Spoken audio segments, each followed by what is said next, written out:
The BS Report is a free-flowing conversation that occasionally touches on mature subjects. First of all, This is the BS Report with Bill Simmons. it might be cool, I don't know. And if it's not, I don't The care. BS Report with Bill Simmons. Bill Simmons works for ESPN. He's also named the Sports Guy, and he writes a comical sports column. He must be a popular dude. The BS Report. It's got a real dirty sound, like a rusty steak knife cutting through a well-aged steak. Now.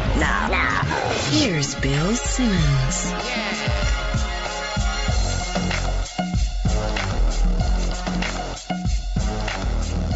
Welcome to BS Report. I am here with Arnold Schwarzenegger. It's a pleasure to have you. Thank you. It's great to be here. We're taping this about a week and a half before you're actually going to hear it, but we have a short film coming out.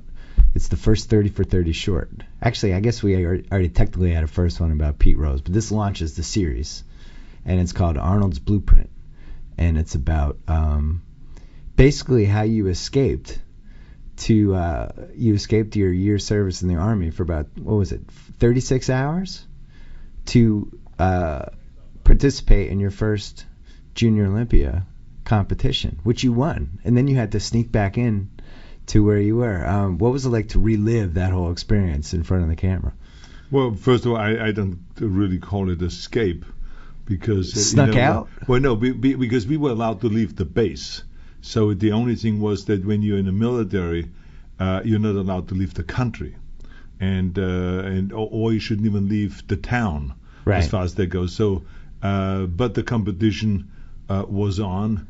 I could not get the permission because at that time, no one knew. If I would have said I'm competing in the European Championships in tennis, I think they would have fallen all over themselves and I would have immediately been able to go. Right. But the only thing is, who knew bodybuilding? Yeah. Who knew powerlifting? Who knew all this stuff? So it was kind of like something that they were not familiar with. So therefore, I could not get the permit to go and to leave the country, to leave even the city. So I walked casually out of the military base. So there was no escaping there, but then it just continued. Right. All the way to Germany, to Stuttgart, where we went with some train that stopped in every kind of a station. It was like for workers, a train for workers. But that was the one that was not inspected when you crossed the border, so it was like easy to get across.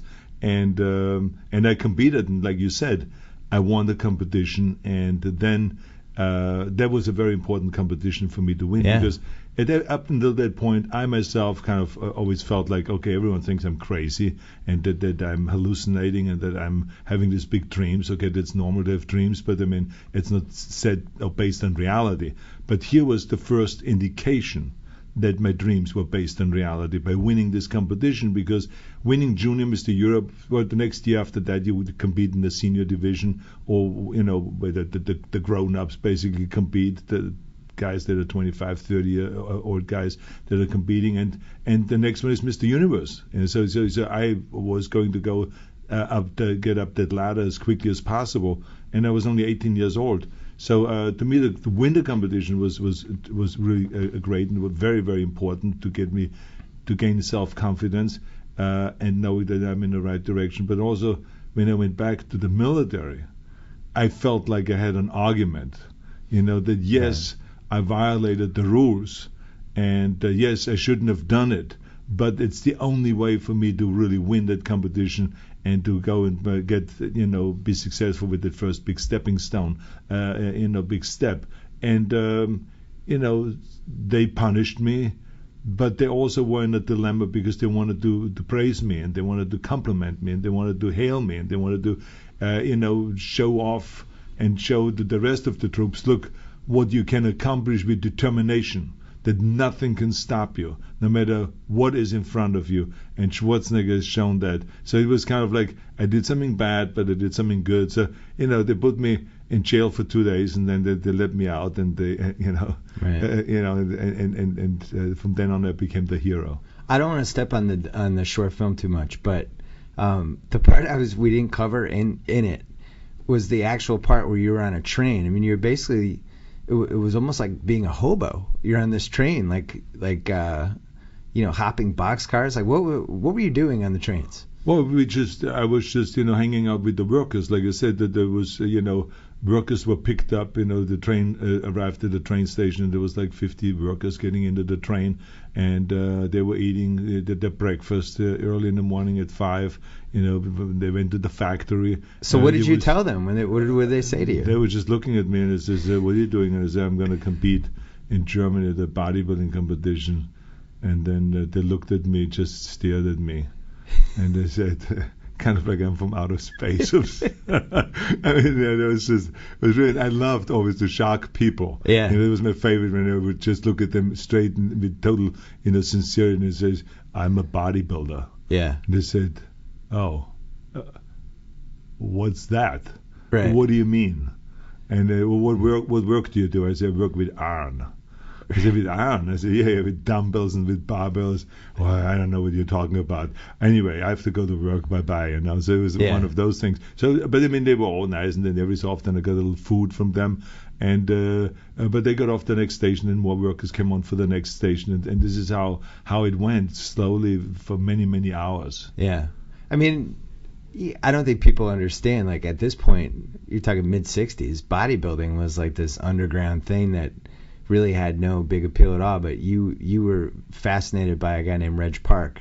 Yeah, there was when you are that hungry for becoming a champion, but you don't quite know in which direction to go and where your potential is. Notice you read about every champion. If it is, I remember I read about Dallas Long, the shot put champion, who just broke the new world record with 21 meters or whatever it was, and the javelin record, and Sonny Liston, who just came on the scene, came out of prison, and he was going to fight Floyd Patterson, and all of this guys. So I would read about all of these guys and have them on my wall, as inspiration. So just great people, and it didn't even matter what they were. It didn't matter to me, because to me anything was a form of inspiration. I just wanted to read inspirational stuff, and so I stumbled on this magazine that had Reg Park on the cover, and he was in Hercules clothes, and it said, Mr. Universe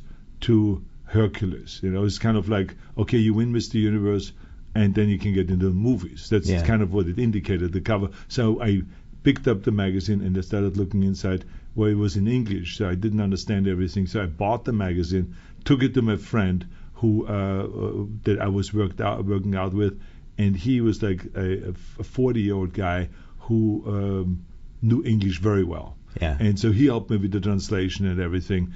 And there was literally the blueprint for me right there, because it had the whole story, very short, kind of a few pages, but it had the whole story about this guy's life, how he started as Mr. Great Britain, and worked in this steel town, grew up in the steel town in Leeds, poor people around it and everything, but he had the will to train every day, hours and hours every day, and he emerged as kind of the champion in bodybuilding in Great Britain. And he was hailed as the champion, and the young champion. He was like 23 or so. And then he became Mr. Universe. Yeah. And not only once, but then he won the second time the Mr. Universe title. And then a third time, and when he won it the third time, he got so much notoriety in that world that he was, that the Cinecittà, Rome, where they made the Hercules movies and Ben-Hur and all those great movies, they, kind of picked him up and put him under contract, and he did like 5 Hercules movies. And so all that was written in a thing, how he trained, how he became Mr. Universe 3 times, how he got hired to be in the Hercules movies, and how he took that money then to invest in the gym business in South Africa, where he fell in love as a British guy with a South African woman, Marianne Park. So he fell in love with her. He moved down to South Africa because she was depressed living in Leeds because it was always raining, so she liked South Africa. So he moved down to South Africa, built a gymnasium empire from that money, and that he made in movies. And there was this beautiful family, the Park family with 2 kids. There was the money.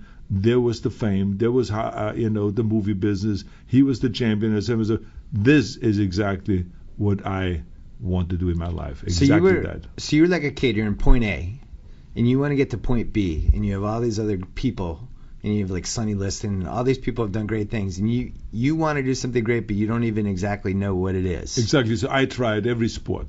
I tried, tried from football, bicycling, yeah. soccer, track and field, shot put, discus, javelin. Yeah, I was going to say track and field would have been the most obvious one for you to... it was good, but I mean, it was very clear.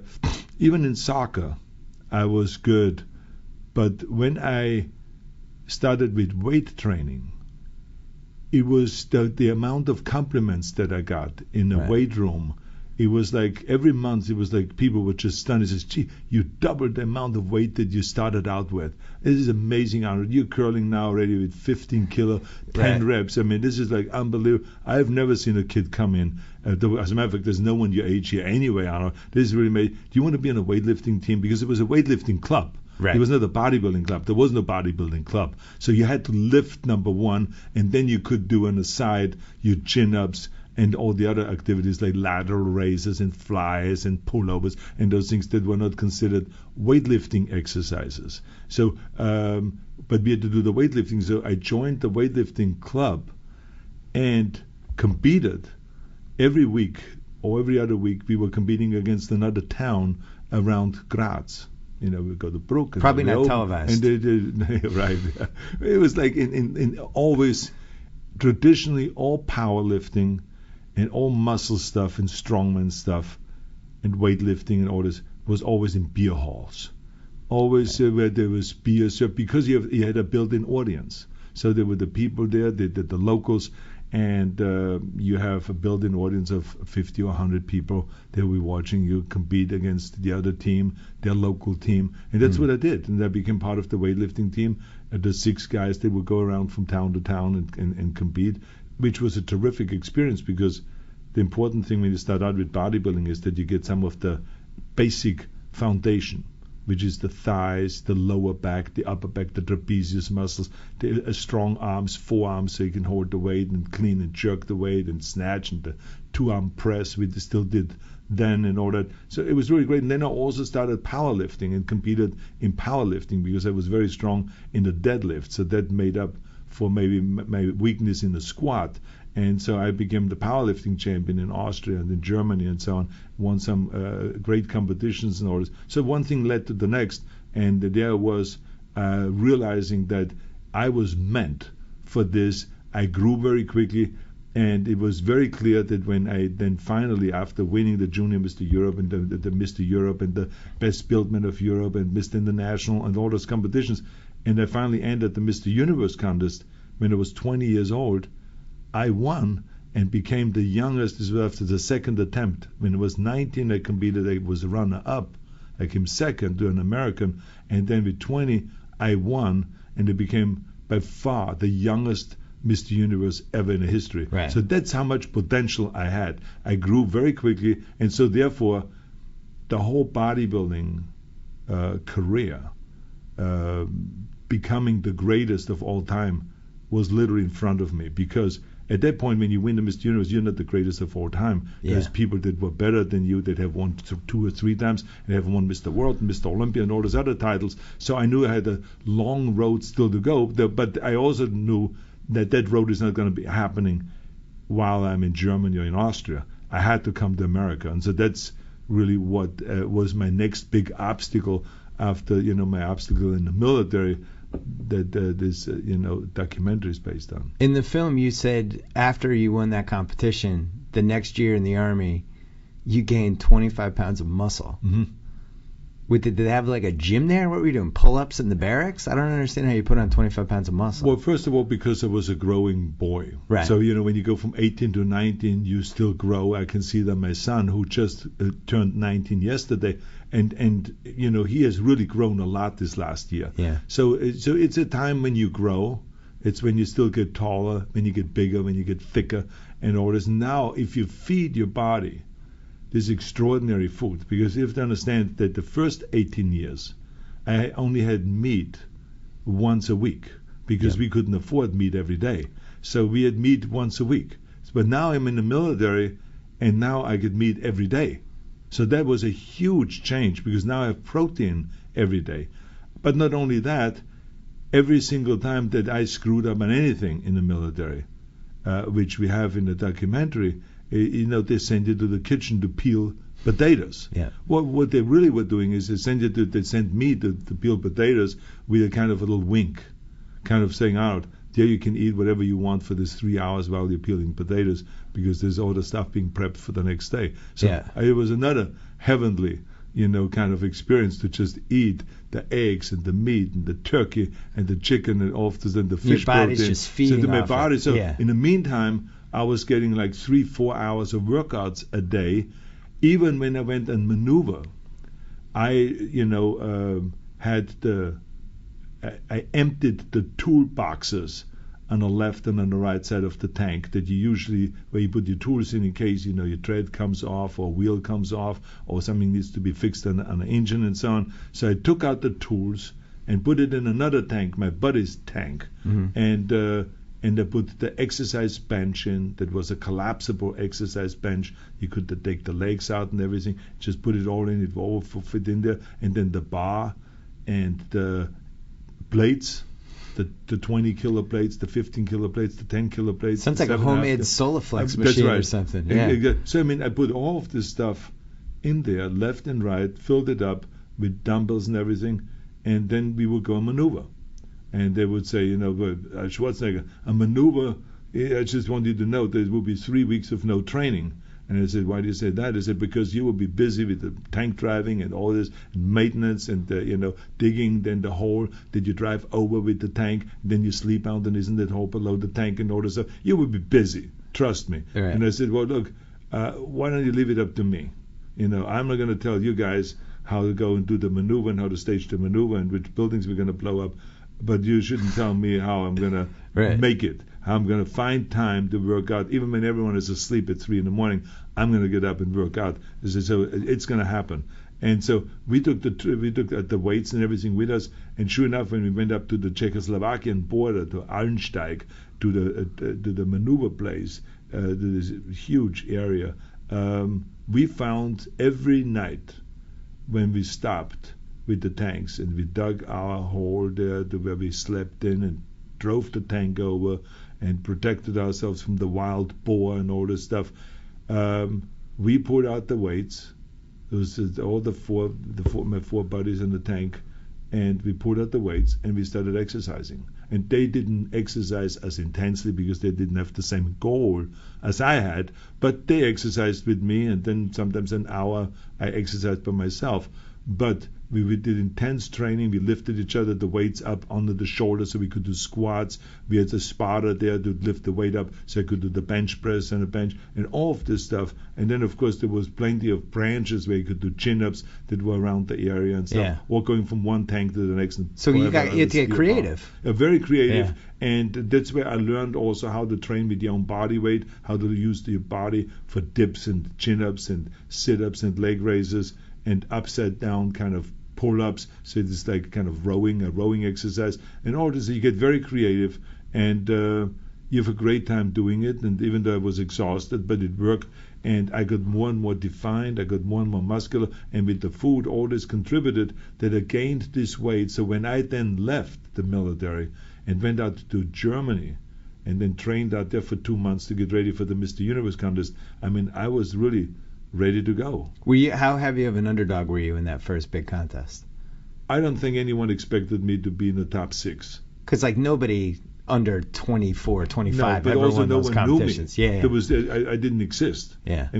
I started getting the first attention by winning the junior division of being the best built man in Europe, and I started getting on some covers, kind of the new sensation. Yep.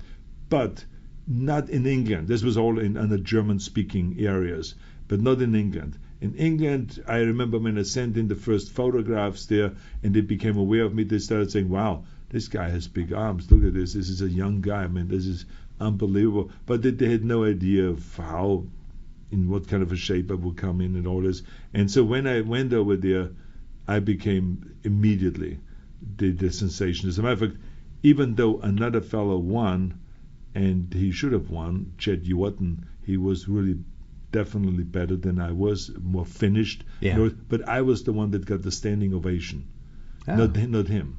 I got this when I came out on stage, because when they said here's a 19-year-old boy, they introduced me as boy. Everyone else was a man. I was the boy. That helps. You know, it was Yeah. like the whole thing was set up kind of like they were so stunned that this 19-year-old boy would come over and I would have 20-inch arms, biceps, and I had this unbelievable posing and the confidence up there on stage. You know, so I had a standing ovation. It was really extraordinary.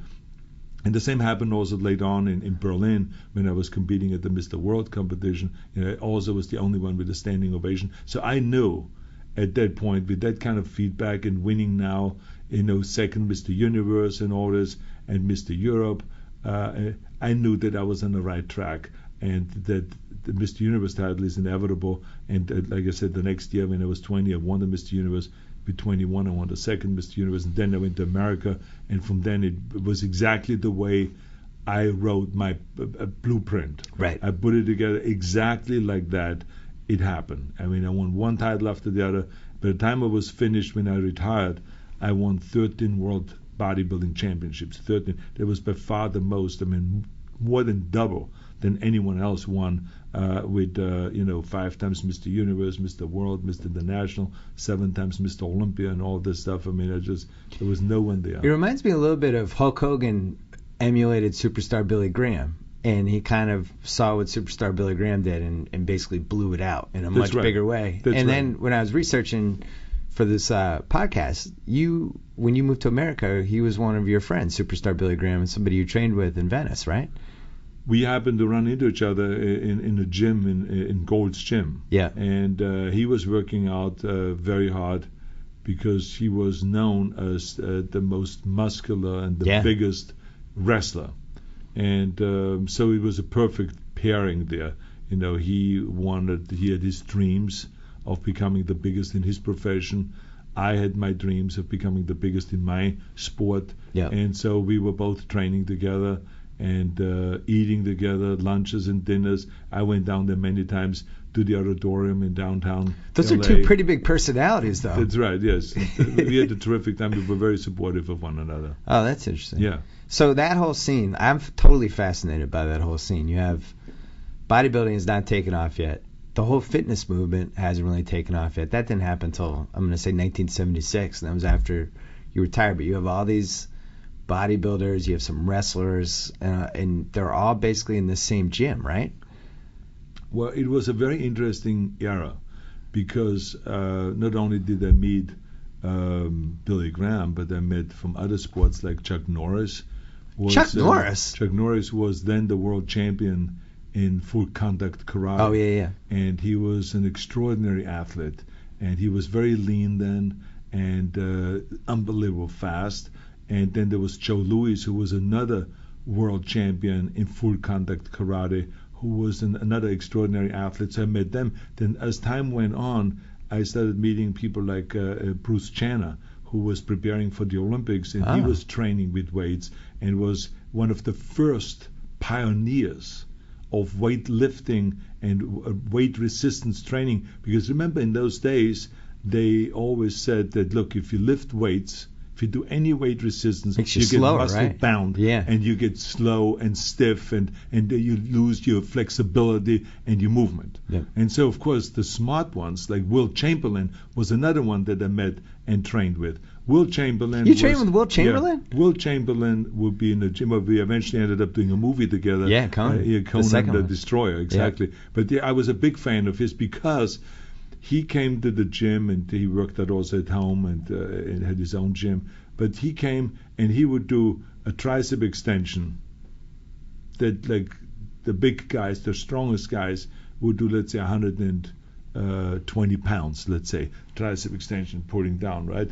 He would come and he would do 150, 170 pounds. Wilt Chamberlain. That's how strong he was. So I always felt like when people said, well, this guy is shooting more baskets than anyone else, I said, well, because you stay away from him. He was so powerful with his elbows and everything. When he grounded, when he saw that where to put the ball, you wouldn't want to be in his way. Because it's dangerous. They always said he was by far the strongest person who's ever played in the NBA. Absolutely. I mean, I remember that he lifted me up like with one arm like nothing. I remember Andre the Giant, the professional wrestler, Oh, yeah. who was a very good friend of mine, and Wilt Chamberlain. We both went out for dinner several times in Mexico City when we did the movie down there, Yeah. the Conan movie. And both of them would just pick me up always. They were both joking about who can pick me up and make me look like lighter and like a little fly. So because they were so powerful, it was like ridiculous. But anyway, to get back to what we were saying, there were a lot of athletes in the 70s, in the late 60s and early 70s that I met that slowly started drifting into the weight resistance training arena. Right. And they were doing it secretly. There was no one making any noise. 'Cause they There didn't were- want there were anybody else to football know, players. right? Well, Yeah. not only wanted to know, but I mean also the coaches hated it so much that a lot of times that they would just crucify them and say, I'm not going to coach you if you don't listen to me. I said don't touch the weight and blah blah blah. So there was all of that, but they came to me a lot of times and says, talk to me about exercise. Talk to me about what can I do. I don't want to get the big size that you have, which is great for what you do. I need the lean muscles. So we figured it out that you do the weight training, and then as soon as you have lifted, let's say an hour or two, then you do the sport that you do, so that you train the muscle that you just trained to perform. Not just to be for show, but to perform. So Yeah. to do that in the javelin throwing, and like in Bruce Chandler, he had to do 10 different sports, of course, because he was a decathlon champion. Yeah. But I mean, so and Chuck Norris did the weight training, and he did the fast punching afterwards, and all this, and the high kicks and the stretching exercises. So they all were kind of the pioneers and very helpful to get the sport popularized, because I was on a mission that as soon as I became kind of the world champion, I said to myself, that I have to do everything I can to use my star power and my personality. I had naturally a personality where I had the joy in selling something like bodybuilding, weight training, fitness, because I was enthusiastic about it and I felt that it felt so good on me. I want the world to feel exactly the same way. So it was easy for me to go out and to sell and to do interviews and to be passionate about it. So my mission was to popularize the sport. And it took decades to work on it, and I was like an Alabama tick. I would not let go. I would just stay on it and promote around the world. And even when I promoted my movies, I would talk about fitness, I would talk about bodybuilding, I would talk about the sport, and I would talk about all of those things and how important it is. And look what happened. Now, we're talking about 40 years later, every hotel you go to around the world, there's a gymnasium. Every military base, huge weight rooms. Every fire station, every police station, every YMCA, every university, every high school, everywhere you go, they have weight rooms now. Even in hospitals where they used to say it's terrible for your health and for your heart and you get muscle bound, now they use weight resistance training for rehab, for athletic injuries and for surgery, orthopedic surgery and stuff like that. So this movement, the fitness movement and the bodybuilding movement and all this was a huge success with no government regulations. No one was involved. It was a people movement. People realized that this is the right way to go and it's healthy for women and for men, for old and for young. Hold this thought for a second. So you're in Mexico with Wilt and Andre. You're at dinner. Those are like two of the most charismatic, show-stopping people who have ever walked into a restaurant. Who gets more attention? I think that we all got attention. I think that you might have been number 3 though. Andre the Giant was wrestling in Mexico, and I went to the wrestling matches. Yeah. Many nights, and Wilt came with me, and we watched him to support him and all this. But the funniest thing was that I felt like, I was making good money. The movie, it was the first movie where I got $1 million for a movie, was Conan number 2. Oh, the second one? Yeah, the second one. So I felt like a big shot. Yeah. So I said, I'm going to take the boys out, And so Andre the Giant was the most generous. Wilt Chamberlain was cheap, right? He was always penny pinching. Always heard that. Always penny pinching. Yeah. But Andre the Giant was very generous. Yeah. So he always wanted to pay for the dinner. So one day I snuck out and said, I have to go to the bathroom. I said, I'll be right back. And I then went and took the time to give the waiter the credit card. I said, don't let Andrew or anyone pay. Yeah. I said, because Andrew always pays. I said, I want to pay this time. And no matter how much he complains, don't give me the credit card back. Use it and don't use his. Right. And they said, no problem, no problem. So anyway, I came back, sat down. So the waiter came and gave me the bill, and I was signing. He says, no, you make me very angry, Oh, no. Arnold. And then all of a sudden, he picked me up out of the table, and then Wilt, of course, joined in right away. He says, yeah, I wanted to pay. I said, yeah, that's a good one. Yeah. They both are now grabbing me, and they both take me out of the restaurant, and they set me on top of my car on the roof, which was like right outside in front of the restaurant. It was a very funny scene. That's But I great. mean, it was like, I think people were like kind of like freaking out. First of all, I think that visually they stole the show inevitably because they were so big, Yeah. and they were so impressive looking, And but I think it was really fun to go with both of them out, and all three of us hanging out together. You never tried to drink with those guys, did you? Because Andre was supposedly the all-time greatest beer drinker who ever existed. Like, just he could, 60 beers in a night. I look, Mexico City is high altitude, Yeah. 6,000 feet, so you two making drinks excuses? of beer was plenty for me. Yeah. As a matter of fact, one time I went to drink tequila at this restaurant on Garibaldi Square, and I forgot that I got a painkiller in the afternoon because I had such a headache from all the dust and Total Recall. That was in Total Recall in 1989.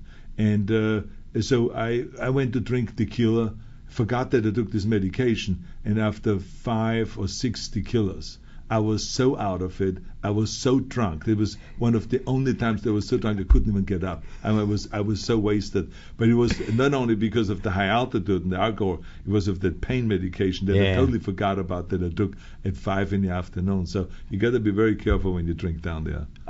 Let's go back to the mid-'70s. It seems like, I think even you admit you were lucky in a couple ways. Like, you had the Reg Park blueprint that you saw, you're smart enough to see this is how this could potentially go.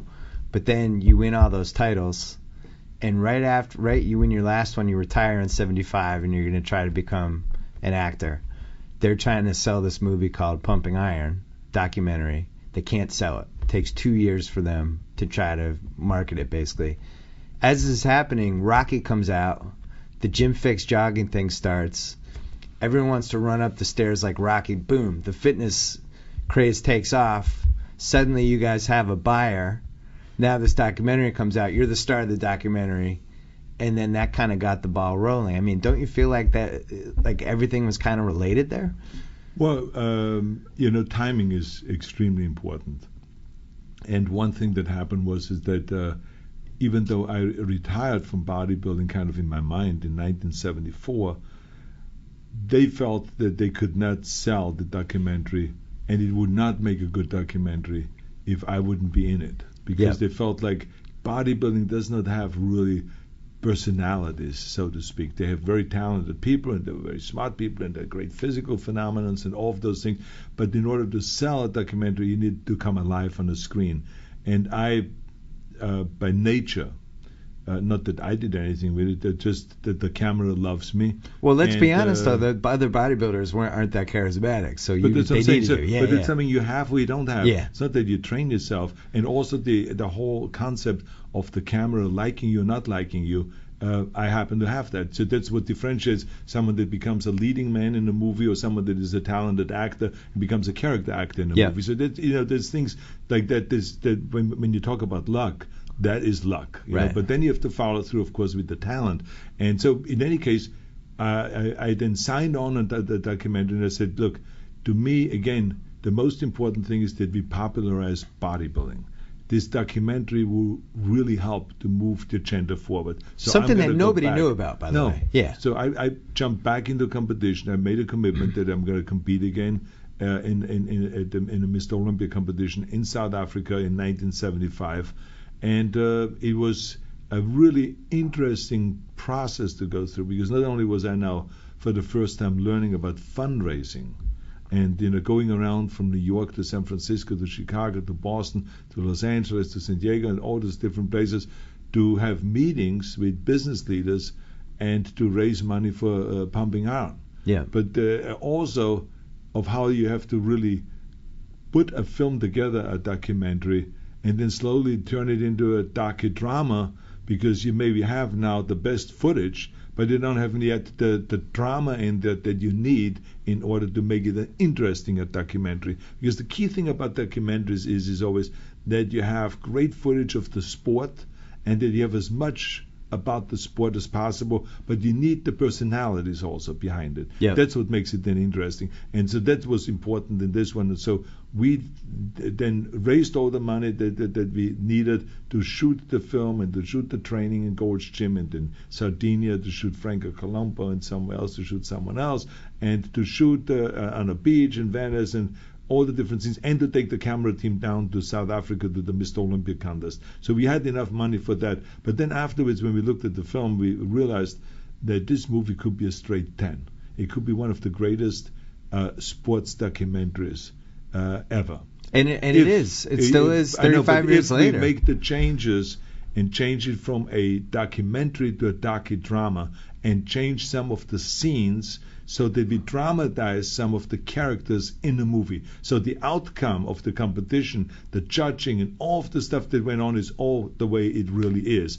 And then we went and started kind of molding the characters. Ooh. Like, for instance, I knew that I was the guy with the personality, and that was the guy with the psychology, and to plan, how to psych out Lou. But now, how do you really dramatize this? We needed scenes for that. So we shot the scenes.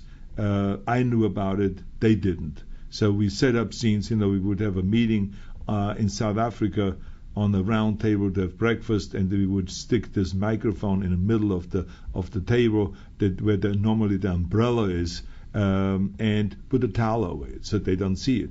So I knew where to go with the scene, but they didn't. And so we would then just go and talk about the breakfast and talk about the you had the an competition. intent. Yeah, intent, exactly. Yeah. Talk about the competition. And what we basically did was what normally would be a casual conversation.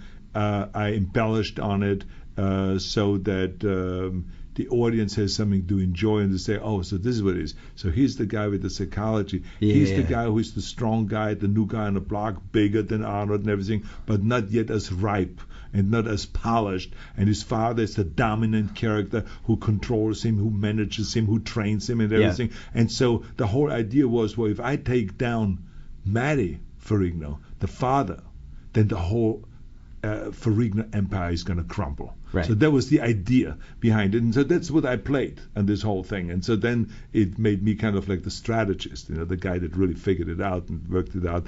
And now I'm going to take him down one by one, and I'm telling him the scene, when I say to him, I said, can you imagine? I said, Lou and Maddie, I called my mother last night. Even though the competition is happening tonight, but I already told her I won. Yeah. I said, isn't it great that I'm already winning? I said, I win the Mr. Olympia the 6th time. I said, but hey, Lou, relax. Don't worry about it. I said, there will be next year, the year after that. So you will get your shot. I said, so this year it's my year. And so I talked him into that. And his head's spinning. Was kind of shaking. Yeah. Exactly. So and we're it was gonna really watch, fun. We did many scenes like that. We're going to watch a couple clips later for the for our YouTube channel. But I'm amazed by how well that documentary held up.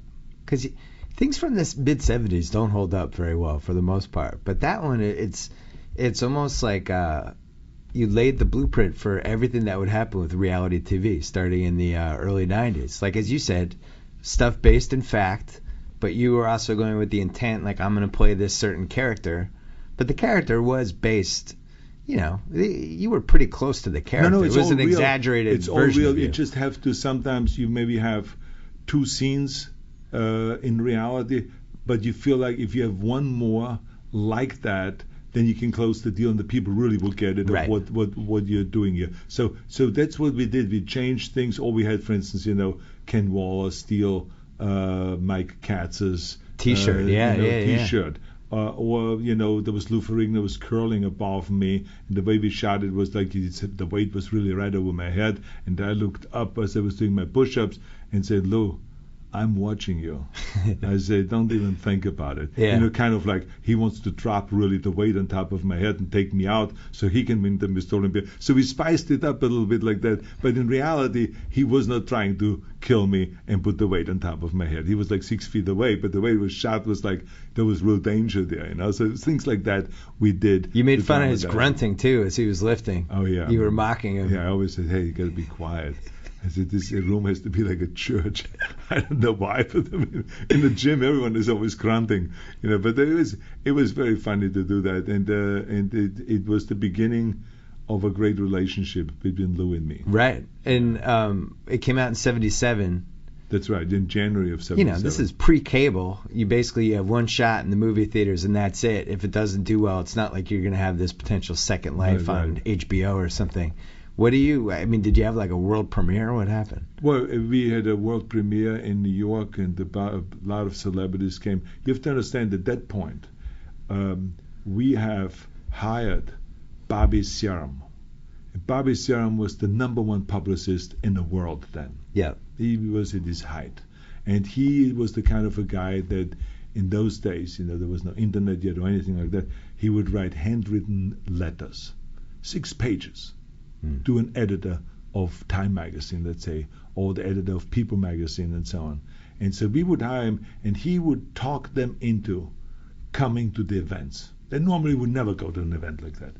And I remember there was one event that we staged at the Whitney Museum, where the idea was, because I always said, guys, we always talk about this as a sport. I said, but we should also look at it as a form of art. I say we are sculpting our bodies, except instead of chisel and clay and all of those things and hammer, we're doing it with weights. You have to decide what exercise builds the front deltoid. What separates the front deltoid from the pectoral muscle? How do I get this cut underneath the pectoral muscle? How do I get the striation of the back? Each one has a different exercise and a different pulley and all of those things. So you have to really be an artist to sculpt, because otherwise you just go ahead and do your bench press and your chin up and you grow, whatever happens, and you will lose every competition, because inevitably everyone has strong points and weak points.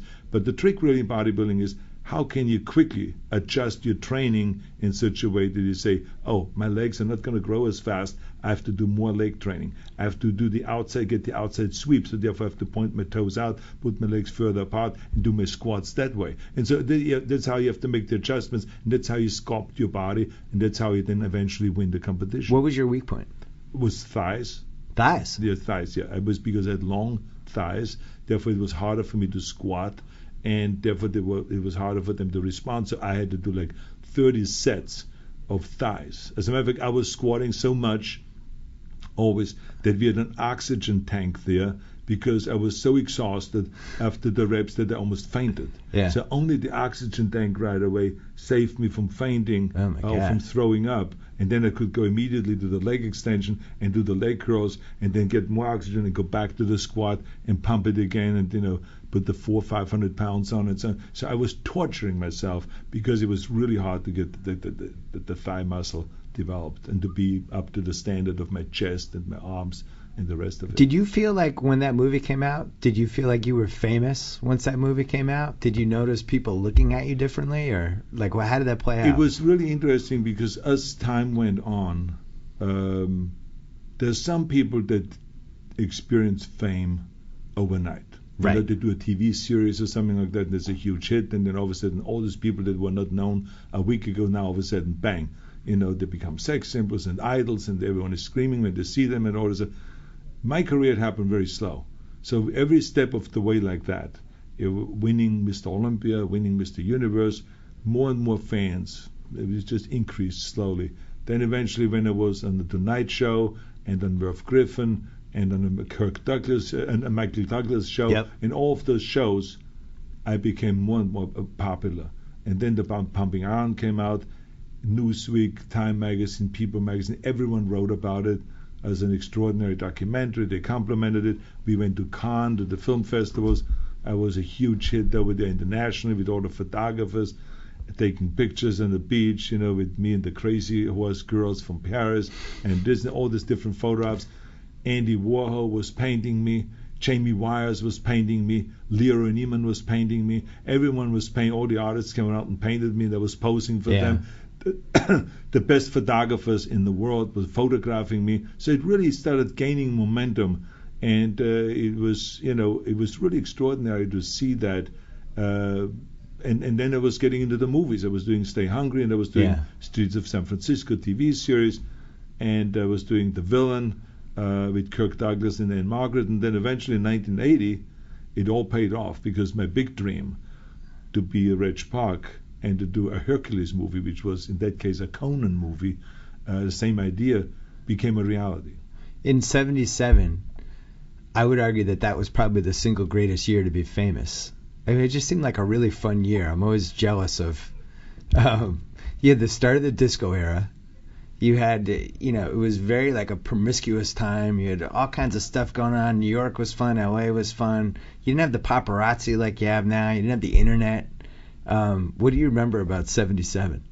Well, like I said, I spent a lot of time in New York. I hung out at Elaine's, which is a famous restaurant there. Yeah. And Elaine, who has Studio passed 54? away in the meantime, at Studio 54 also.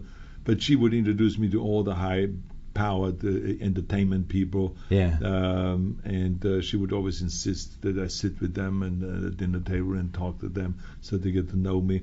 I would go to Studio 54 and we would disco dance there, and everyone that had a name was there. Oh yeah.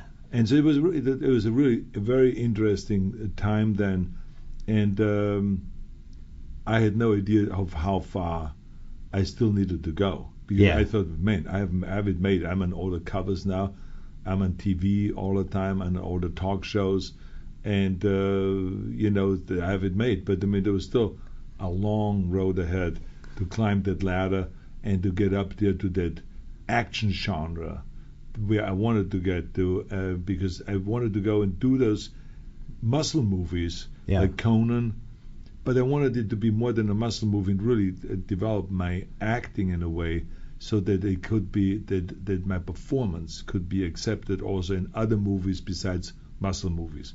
And I was successful in doing that, because when I did the Conan movies, then all of a sudden the Terminator movie was offered to me, and so people like James Cameron and Mike Medavoy and Orion, there's various different companies, they bought in that I was capable of doing a movie that had nothing to do with the muscles, but that had to do just with the acting and with my presence. Well, you had that one kind of slap in the face. You did, what was it called, Hercules in New York, and they dubbed over your voice. That was 1969. It was like. Oh, that was that early? Yeah, there was. At that point, I wasn't ready at all to do acting. Right. I remember. Okay. I just came from Europe. Yeah. I couldn't speak English yet, so all of a sudden they were looking for Hercules. I said to myself, well, so they called the gym and they said, well, we have this guy here, this young guy who has won 2 times the Mr. Universe contest. Yeah. Why didn't you talk to him? So they called and they said, can you come in? So Joe Weider, who was the publisher of the Muscle magazines, then said to me, let me talk to them. You shouldn't talk to them because your English isn't good enough. I would explain to them that you are a Shakespearean actor. So Joe Weider would call them and say, this is a great actor. He says, you're really lucky, because normally this guy doesn't do anything. He just does his stage work over in Germany. He's a German Shakespearean actor. Right. And he sold them this idea. And they hired me to sign the contract without ever seeing me. And then finally when they met me, they were like freaking out like 2 months before the movie started. They scrambled and they got me an English teacher and they got me a dialect coach and they got me an accent removal expert and everything else that you can, an acting coach and everything. And which was very helpful, but it was kind of a crash course. But so therefore, I couldn't even understand my own English when I was listening listening online, because I didn't even know what I was saying. There were so many words in there. I had no idea what I was saying. I was asked, "What am I saying here?" And it was like wild. But I did it because I felt like, man, this is like the weirdest thing. I mean, people always talk about this stuff, that you get off the boat and then you get discovered. Yeah. I said, but this happened to me. I'm in a gym, I'm working out, and someone calls the producer and says, hey, we want to talk to you. We want you to star in Hercules in New York. Right. I said, this is crazy. I'm not even ready for this stuff yet.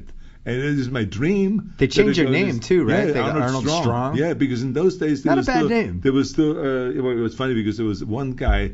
The co-star was called Arnold Stang, He was a comedian, a little tiny guy, comedian, very delicate looking guy. And I was Arnold Strong, so they thought that was funny. Arnold Stang and Arnold Strong. And it was, but they, of course, that was the only movie where we used that name, and then we went back again. Because in the 80s, it became big anyway to keep your name. And it was a big change then where they said, if someone has a hard time pronouncing your name, they would have a hard time forgetting your name. You know, so that was the idea. That's good advice. So you kind of became a one-name person after a while. I've always wanted to do this with somebody, and I think you're a good candidate. I wanted to go through some of your movies. So here's your IMDb, which I'm sure you've looked at from time to time. No, I haven't. In '77, you were in the San Pedro Beach Bums. You played Muscle Man. Mm-hmm. You remember that one? No. How about the villain, Handsome Stranger? Handsome Stranger. Oh yeah. You remember Handsome Stranger? Very well, yeah. And also because I was working with Kirk Douglas, right? And who was a big idol of mine, and he was then 65 years old. So it's the age that I am today. Yeah. He was then 65 years old, and he ran behind a horse, and he jumped on the back of the horse at age 65. Wow. I mean, it was the man was made of solid oak. It was like extraordinary. So that's why I remember that film. Do you remember who you played in the streets of San Francisco? Some crazy bodybuilder. You played Josef Schmidt. Oh, Schmidt. Okay, good. Okay. Yeah, all right, so then it goes Scavenger Hunt. You were in the Jane Mansfield story in 1980. Right, yeah. You played Mickey Hargitay. Yeah, that's right. Yeah. Was that a speaking role? Yeah, it was the leading role. Oh, really? Yeah, there was Mickey Hargitay was the husband of Jane Mansfield, and so he was a very important force in her life. And he was Mr. Universe in 1956. He came from Hungary, so the accent played in really well because he that's had an good. accent. Yeah, exactly. It was in your wheelhouse. So the first big one you did, which I saw in the theater, I think I was like 12 or 13, Conan the Barbarian, 1982. Written by Oliver Stone and John Milius, so two of the greatest Oliver writers. Stone? Yeah. I didn't know that. Yeah. So how did you end up in that movie? I don't know. I think that they just needed a strong guy. Ed Pressman saw Pumping Iron. Ed Pressman is one of the great independent producers, and he saw Pumping Iron, and he got the idea that he should get the rights to the Conan for the Conan films. Mm-hmm. So he got in touch with Lieberman from the Conan estate, and got the script written by Oliver Stone, and then later on got it rewritten by John Milius, sold the project to Dino De Laurentiis. He got involved, who had an output deal with Universal Studio. So now all of a sudden Conan the Barbarian became a major movie to be made, a $20 million movie to be made by Universal, by an international studio, and $20 million, you have to understand, then is the day. Yeah, that's like $200 million. So who were you competing for the main role with? There was no one. It was written for me. It was he bought the rights for me.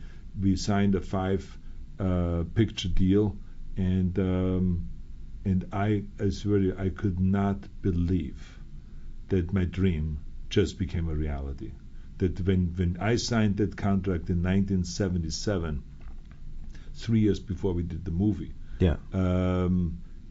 I mean, it was such an unbelievable feeling that this dream of mine, this vision that I had to be another Reg Park and to do this kind of movies, and to get $250,000 for the first one, $1 million for the second, $2.5 million for the third, and $5 million for the. That's how it went on. So I said, man, if this movie's all get made, I mean, I'm home free. You're set. I mean, it was unbelievable to see firsthand that if you're willing to work hard and if you really keep your eye on the ball, and which you learn in sports, keep your eye on the ball, don't take it off, and have the discipline to follow through with the work, whatever it takes to get there, you will do. The training, the working on yourself, and the acting, and the speech, the voice, getting rid of your accent a little bit so it's not a threatening with the Germanic, the dialect and accent. So all of this, so it was really, mind-blowing for me.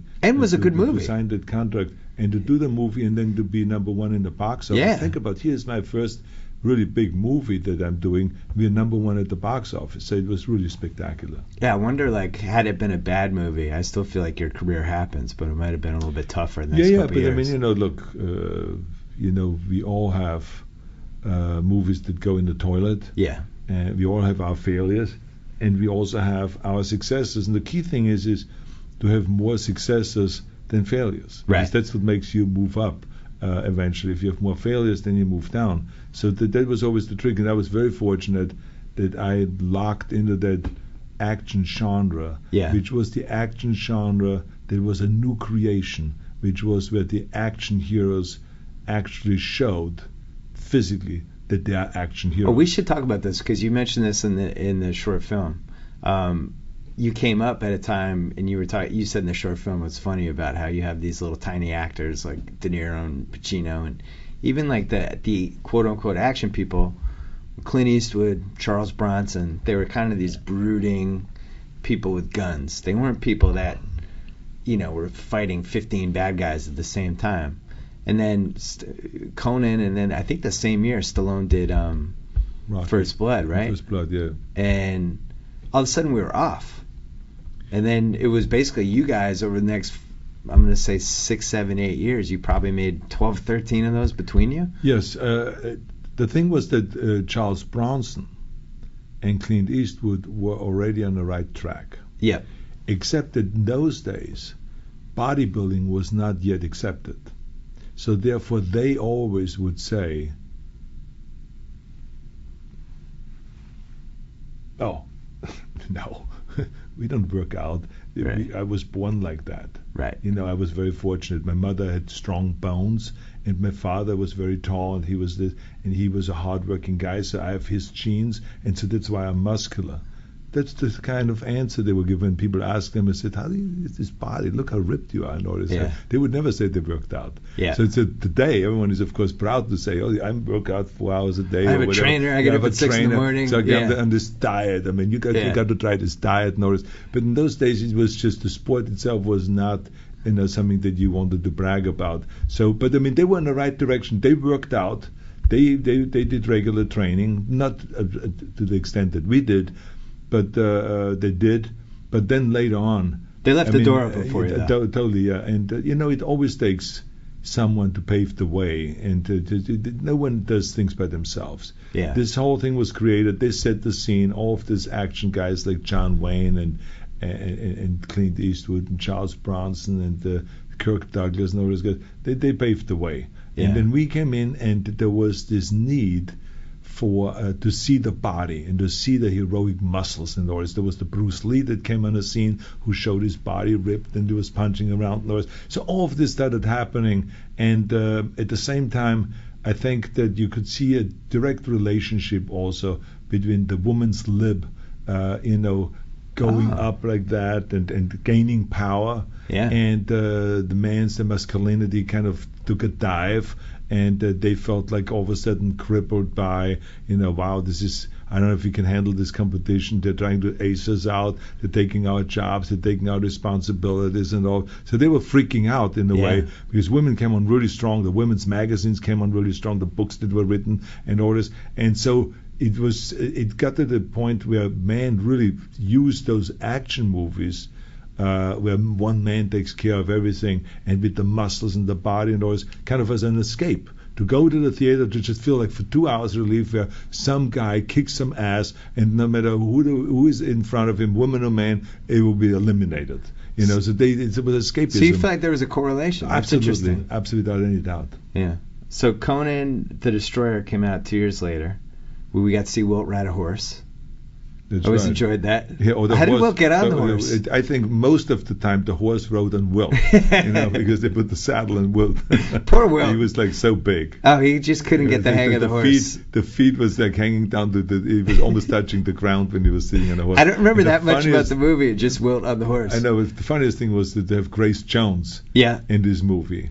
And they heard the fights and the arguments between Grace Jones and Wilt Chamberlain. It was hilarious. I mean, it was really great. But I mean, they were both great additions to the movie. The movie was terrific, and it was great to work with them also. So then, '84, The Terminator, a movie that actually, Terminator 2 could be released today and I don't think the special effects are 90% what they are now. It's incredible, like how far ahead of the time that was.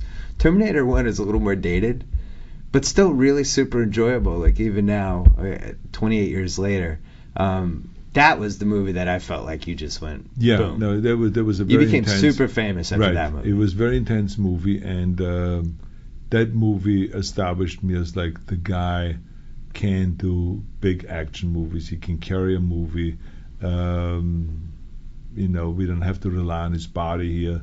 I think his acting is. But what's interesting, you played a bad guy, which is usually not the recipe. No, but I mean, we played it in a way where it is actually the hero that is idolized by everybody, even though he was the bad guy. Right. Because the things that I did and the way we portrayed the other characters, the police and everyone, the investigators and everyone, made them look like such schmucks that people were cheering when I was ripping apart the police station and mowing everyone down and just driving in with the car, and they said, I'll be back, and all those things. And people were cheering on that. So the trick is the way you do it, the way you play a character like that, and the way the director directs you, and the way he shoots it, the angles that they use, and all that stuff. So it was a really huge hit, and a perfect setup for the sequel, and also a perfect setup for doing many more action movies after that. But I can't remember many movies where in an action movie people rooted for the bad guy.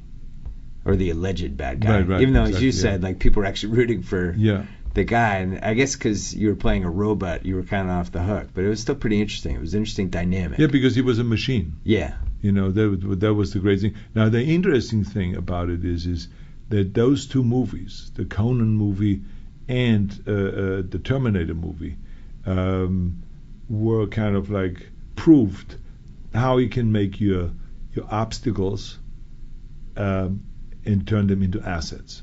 Right. Because when I wanted to get into the movie business, everyone in Hollywood laughed and they shook their head and they kind of like said, "You would never make it, Arnold. Yeah. Stay in bodybuilding. You would never make it. Your name's too long and your accent." They said, your body. I mean, look at you. I mean, there's no actors we could find that could work with you. I mean, look at you, weigh 240, 250 pounds. It's crazy. Look too muscular. 20 years ago, they made Hercules movies, not now. He says, so it wouldn't happen. Plus your accent, I mean, it's so thick that we could cut it with a sword, and all of this kind of crazy stuff. And then when we did Conan, at the press conference in Paris, John Milius, the director, said, if we wouldn't have had Arnold, we would have had literally to build one. So there was a perfect example that the body was actually a necessity. Yeah. It was an asset rather than a liability, what all these Hollywood experts said to me, that your body is going to be a liability. It became an asset. And Jim Cameron said, Schwarzenegger in this movie, I mean, he talks like a machine. If we wouldn't have had a guy with an accent like this character would have never been able to be played. Because he needs to have that to sell that he's a machine. And we talk about good fortune. You basically stumbled into the most successful director of all time. I know. In his formative years. That's right. Yeah. So, I mean, think about that. So here was a perfect example and why I think it is so important that people get involved in sports is because in sports you learn so many lessons that are very important for your entire life. No matter in what area you go into, if it's in business, or if it's in politics, or in films, or whatever it is, because to hear yes when they say no, which in sports you do all the time, and they say, hey, you will not be able to break this record, you will not be able to do this, and you learn eventually to ignore the naysayers and to just hear yes, yes, yes, and that you're the greatest. And I always adapted that and took that over from sports, learned those lessons, and I've used that, and it became really helpful to stay with it and not to get discouraged when they say, you will never make it. Why don't you just stay in bodybuilding? Don't do it. I'm then an expert. I've handled so many careers and so many actors. It would never happen. I didn't listen to them, and I moved forward, and look how far I went. You said something when we did like a 3-hour interview with you when we did the basically the setup for the short film. Right. And you were saying that one of the best lessons you learned from sports was that you're going to lose sometimes in sports, and the key is how you deal with that. And you said you use that as a lesson for some of the things that have happened to you in your personal life or whatever, where you just, you took a hit. Like the last couple of years, you were in the news for things you probably didn't want to be in the news for. You took the hit, and you said the next day you just wake up and you try to make the best of it. Well, the key thing is that when you fall, if it is career-wise, if it is a personal, that you learn from why did you fall. Right. And I think it's very important that you learn actually more from your failures and from your mistakes, because otherwise you will make the mistakes over and over if you don't learn. And so the key thing is to learn from your mistakes, and then to get up as quickly as possible, get your act together, dust yourself off, and then keep running. Don't look back and start feeling sorry for yourself that you got all this speeding and whatever happened in the press, so what people say and all this, but just dust yourself off and keep running. Have a goal and keep going forward. I mean, and just eliminate that problem and just overcome it and keep going. And that's what I've done every time. If a movie would go in the toilet and would fail, if I would lose a bodybuilding competition, if I would try to lift 500 pounds in a bench press and I couldn't lift it and I failed, or whatever, or on a personal level, it was always kind of learning from that and then moving on. Okay. Well, we don't have time to go through your whole IMDb, but what was your favorite movie they ever made? I don't have a favorite movie. You don't have a favorite? Come on. No, because how do I choose between Terminator 2, Terminator 1, True Lies, or Twins, for instance, or Predator? I mean, Total Recall. I mean, there's so many really great movies. There's some movies where it was a horrific experience making the movie, and then a very enjoyable time when the movie came out. And Right. so other times I've had a wonderful time doing the movie, and I would always say this was the most fun movie that I've ever worked on. But they went in the toilet. I bet Predator wasn't that much fun to make. You're in the forest the whole time. None of these action movies are. I mean, people don't realize of how much work goes into these movies, and the crawling around in the jungle, and all the stuff with the bugs and the ants and the snakes and all the stuff that you always deal with, and then the heat and the humidity and being in the camouflage and all this. It's always a challenge, but that's what it is. And I rather be in a jungle and act out those scenes as being there in reality as a Marine and getting shot at and really risking your life in order. So, I mean, when you do those kind of parts, you realize that this is actually based on some reality. Yeah. That people actually in reality go through those things, but they could be blown up at any given moment. Right. So that's really so. Movies is a hard work, but it is so rewarding when they come out and they do well, and you see the scenes unfold, and you see when they're edited well and the movies do well and all this stuff. So I love the movie business, and I'm glad that I also had the great joy of being able to come from a sports background and to step into the movie business, and then to go and step from the movie business into the political arena and to go through that and to learn from that. So I've had an extraordinary life, Right. and that's why I always say I would never exchange my life with anybody's, no matter who it is, because I don't think there's anyone that has been more fortunate than I was to be able to come to this country and to enjoy those kind of there's many careers and be that successful, and also have such a wonderful personal life and meeting so many interesting people, and to sit here today and again to be back in show business, to be back making movies. I mean, the first year I got back when I was finished with the governorship, I was making 4 movies already. So it's really Right. amazing of this is the land of opportunity, I can tell you that. Well, we have to wrap this up. I could have gone for 4 hours, but unfortunately we only had one. You have a book coming out, Total Recall. Comes out, what date is it? It's coming out on October 1st. October 1st. Yeah. You have the short film, Arnold's Blueprint. That's right. On Grantland.com, September 26th. And how many, are you doing a big media tour or no? Yeah, I'm going to do 1 week here in this country, and then I will be doing 1 week in Europe.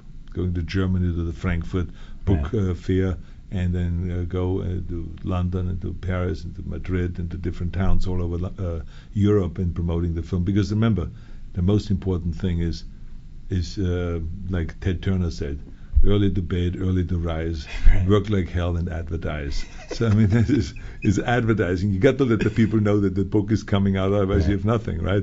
So it's always about marketing and promotion. So I'm a big believer in that. All right, look forward to reading it. Thank you for your time. Thank Arnold you. Schwarzenegger. Thank Pleasure you. to have you. Thank you. So I get to sign off. Whoa!